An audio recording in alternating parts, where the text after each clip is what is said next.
Vous le savez sans doute, la Cour d'appel d'Anvers a acquitté hier les 7 membres présumés du DHKPC, groupement turc d'extrême gauche.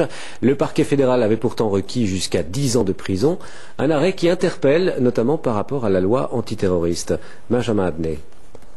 Après le soulagement de l'acquittement, hier, le combat reprend dès aujourd'hui. Soutenu par la Ligue des droits de l'homme, les acquittés du procès DHKPC voulaient dénoncer une loi terroriste et un parquet fédéral beaucoup trop puissant à leur goût. Le procureur fédéral, j'ai appris à le connaître à travers les près de 40 audiences où j'ai eu à le subir.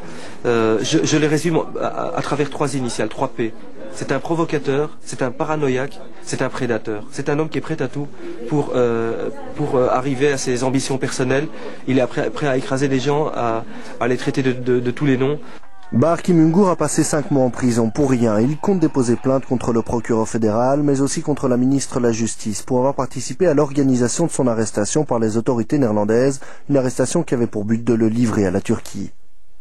On n'extrade pas ces nationaux. Mais comme on savait qu'il allait aller en Hollande, il y a une machination qui a visé à informer les Hollandais que M. Kim Jong-un irait en Hollande pour l'arrêter et de là le livrer à la Turquie. Donc ça c'est tout à fait illégal. C'est une véritable machination. Aujourd'hui, c'est aussi la fameuse loi antiterroriste votée au lendemain du 11 septembre qui était pointée du doigt. Une loi qui a permis de poursuivre les membres du DHKPC aussi longtemps pour finalement arriver à leur acquittement.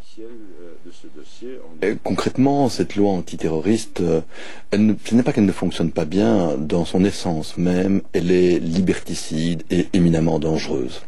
Dans ses définitions d'actes terroristes, de groupes terroristes, elle est tellement englobante que beaucoup d'organisations, comme un syndicat, d'associations, comme la Ligue des droits de l'homme, peuvent légitimement avoir peur, et peur de tomber sous le coup de cette législation. Mais tous se sont entendus aujourd'hui pour dire que l'acquittement d'hier est au moins la preuve que les institutions fonctionnent en Belgique.